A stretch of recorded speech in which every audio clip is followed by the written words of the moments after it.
નમસ્કાર મિત્રો, તો આવનારી એક્ઝામમાં તમને મિત્રો આ પેપર સોલ્યુશન ખૂબ જ ઉપયોગી બનશે. તો મિત્રો ખાસ જે પણ વિદ્યાર્થી મિત્રો જેએમસી, એમપીએસડબલ્યુ અને એફએસડબલ્યુની પરીક્ષા આપવાના છે તેમના માટે મિત્રો આ પેપર સોલ્યુશન ખૂબ જ ઉપયોગી બનશે.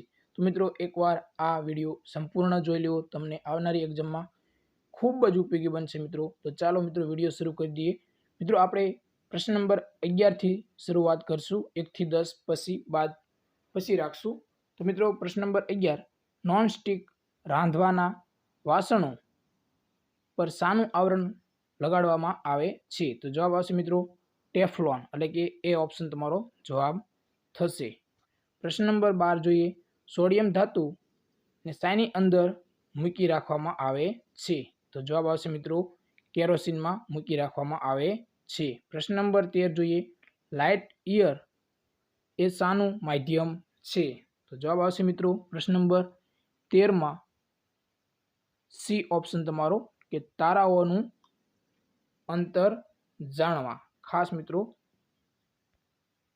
સી ઓપ્શન તમારો જવાબ થશે. પ્રશ્ન નંબર 14, ઇલેક્ટ્રિક કરંટ માપવા માટે કયું સાધન વપરાય છે? તો જવાબ થશે મિત્રો સી ઓપ્શન એમીટર. ખાસ એમીટરનો ઉપયોગ થાય છે. પ્રશ્ન નંબર 15 જોઈએ, કાંકરિયા રામપા મંદિર કયા રાજ્યમાં આવેલ છે?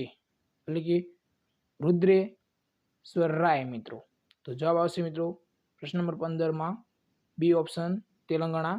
પ્રશ્ન નંબર 16 જોઈએ, આઈએનએસ એરાવત કોવિડ-19 માટેની જરૂરી સામગ્રી લઈને કયા દેશમાં પહોંચેલ છે? તો જવાબ થશે મિત્રો સી ઓપ્શન તમારો ઇન્ડોનેશિયા.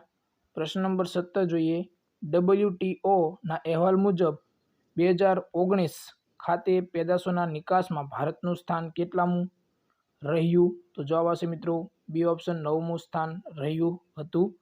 પ્રશ્ન નંબર 18 જોઈએ, કારગિલ વિજય દિવસ ક્યારે ઉજવવામાં આવે છે? તો મિત્રો 26 જુલાઈના રોજ ઉજવવામાં આવે છે. પ્રશ્ન નંબર 19 જોઈએ, હાલમાં મૃત્યુ પામેલ પ્રખ્યાત કવિ શ્રી સતીશ કાલસીકર કઈ ભાષાના કવિ હતા? તો જવાબ થશે મિત્રો એ ઓપ્શન મરાઠી ભાષાના કવિ હતા. પ્રશ્ન નંબર 20 જોઈએ, renewable integration in India 2021 report કોણે બહાર પાડ્યો? તો જવાબ આવશે મિત્રો ડી ઓપ્શન બીસી દ્વારા સંયુક્ત રીતે, એટલે કે બંને ધ ઇન્ટરનેશનલ એનર્જી એજન્સી અને નીતિ આયોગ દ્વારા. પ્રશ્ન નંબર 21 જોઈએ, કે 9 માસે બાળકને કઈ રસી આપવામાં આવે છે? તો જવાબ થશે મિત્રો એ ઓપ્શન ઓરીની રસી આપવામાં આવે છે. ખાસ યાદ રાખજો એ ઓપ્શન તમારો જવાબ થશે. પ્રશ્ન નંબર 22 જોઈએ, લેપ્ટોસ્પાયરોસિસનો રોગ કયા જીવાણુ કરે છે? તો જવાબ આવશે મિત્રો લેપ્ટોસ્પાયરા ઇન્ટેરોજન્સ, એટલે કે એ ઓપ્શન જ તમારો જવાબ થશે.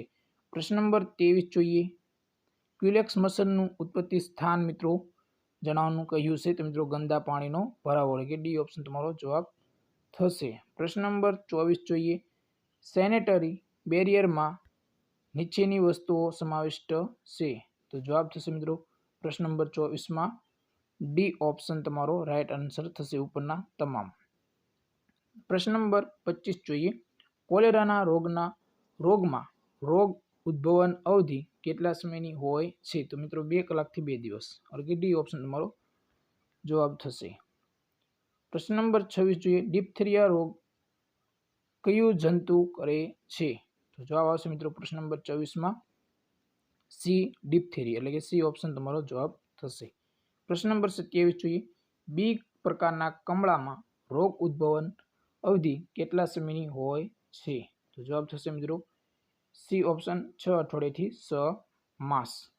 પ્રશ્ન નંબર 28 જોઈએ, મેલેરિયા દર્દીમાંથી લોહીમાં પરોપજીવી કયા સ્વરૂપમાં મચ્છર લે છે?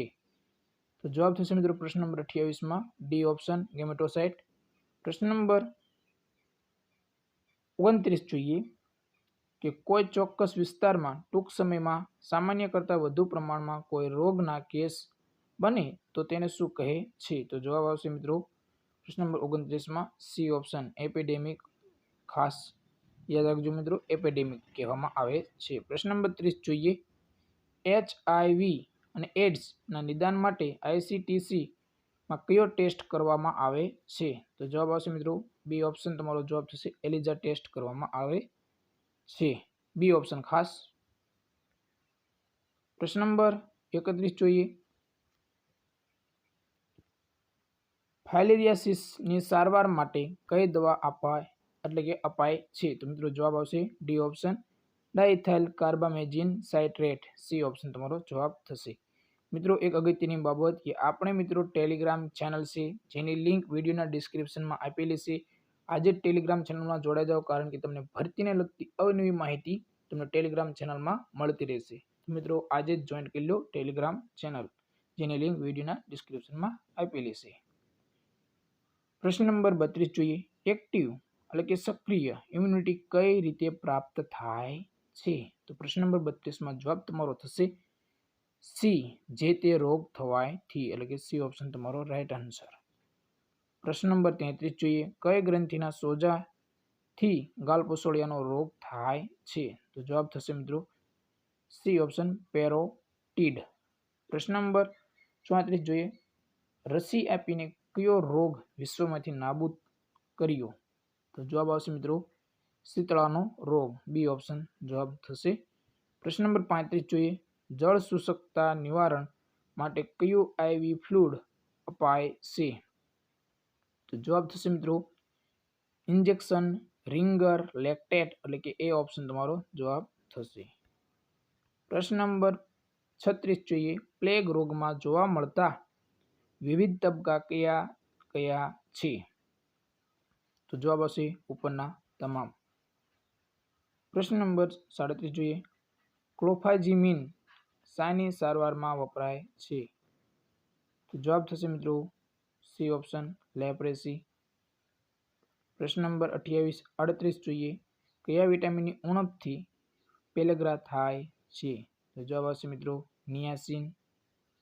પ્રશ્ન નંબર 39 જોઈએ. વિટામિન એ નો સહમાસિક ડોઝ 1 વર્ષથી મોટા બાળકને કેટલો અપાય છે? તો જવાબ થશે મિત્રો બી ઓપ્શન 2 મિલી, એટલે કે 2 લાખ. પ્રશ્ન નંબર 40 જોઈએ. રસીનું તાપમાન બરાબર જળવાયું છે કે કેમ તે જાણવા શું વપરાય છે? તો જવાબ આવશે મિત્રો પ્રશ્ન નંબર 46માં બી, ડી ઓપ્શન VVM વપરાય છે. પ્રશ્ન નંબર 41 જોઈએ. ઠીંગણાપણું અને માનસિક પશ્ચાતપણું કયા અંતઃસ્ત્રાવની ઉણપથી થાય છે? તો પ્રશ્ન નંબર 41માં તમારો જવાબ થશે મિત્રો થાઇરોક્સિન, એટલે કે સી ઓપ્શન તમારો જવાબ થશે. પ્રશ્ન નંબર 42 જોઈએ. અશાબ્દિક સંવાદ કઈ રીતે થાય છે? તો જવાબ થશે મિત્રો ડી ઓપ્શન, ચહેરાના હાવભાવ દર્શાવીને. ડી ઓપ્શન તમારો જવાબ થશે. પ્રશ્ન નંબર 43 જોઈએ. એનેમિયા શાની ઉણપથી થાય છે? તો મિત્રો એનેમિયા એ લોહ તત્વની ઉણપથી થતો રોગ છે, એટલે કે એ ઓપ્શન તમારો જવાબ થશે. પ્રશ્ન નંબર 44 જોઈએ. ઘન કચરાનો નિકાલ કેવી રીતે કરાય છે? તો જવાબ થશે મિત્રો ઘન કચરાનો નિકાલ જમીન પુરાણ કરીને મિત્રો ઘન કચરાનો નિકાલ કરી શકાય છે, એટલે કે સી ઓપ્શન તમારો જવાબ થશે. પ્રશ્ન નંબર 45 જોઈએ મિત્રો. 1000 લીટર પાણીને શુદ્ધ કરવા કેટલો ક્લોરીન પાવડર જોઈએ? તો જવાબ થશે મિત્રો પ્રશ્ન નંબર 45માં તમારો 2.5 ગ્રામ ખાસ મિત્રો ક્લોરીન પાવડર. પ્રશ્ન નંબર 46 જોઈએ.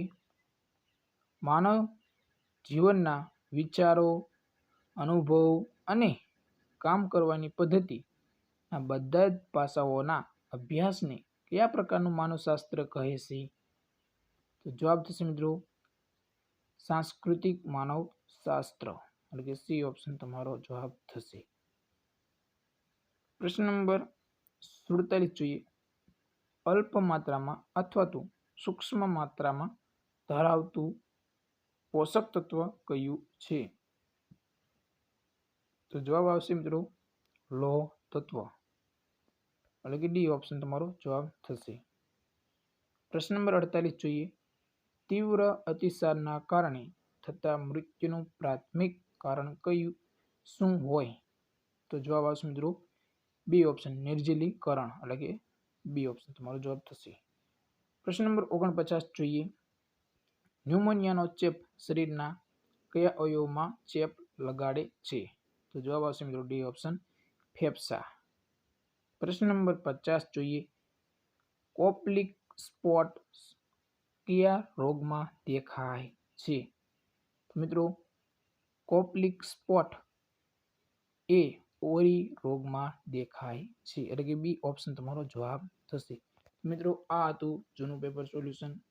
ખાસ મિત્રો એક અગત્યની બાબત કે જે બધા જૂના પેપર છે તે મિત્રો એકવાર બધા જ સોલ્વ કરી લેવા, તમને ખૂબ જ ઉપયોગી બનશે. જે તમે આવનારી એક્ઝામ જેએમસી અને જીએમસી એટલે કે જામનગર અને ગાંધીનગરની પરીક્ષા આપવાના છો મિત્રો, જે એમપીએસડબલ્યુના વિદ્યાર્થી મિત્રો, એફએસડબલ્યુના વિદ્યાર્થી મિત્રો અને સ્ટાફ નર્સના વિદ્યાર્થી મિત્રો, બધાએ મિત્રો આ પેપર જૂના જોઈ લેવા, તમને ખૂબ જ ઉપયોગી બનશે. અને જો તમને ક્યાંયથી ન મળે તો મિત્રો આપણે યુટ્યુબ ચેનલમાં પ્લેલિસ્ટમાં જઈને તમે બધા જ પેપરના વિડીયો તમે જોઈ શકો છો. તો મિત્રો ખાસ બધા જ વિડીયો એકવાર જૂના પેપરના જોઈ લેવા, તમને ખૂબ જ ઉપયોગી બનશે. તો હવે કોઈ જો પ્રશ્ન હોય તો તમે કોમેન્ટ બોક્સમાં જઈને કોમેન્ટ કરી શકો છો. તો જય હિન્દ મિત્રો.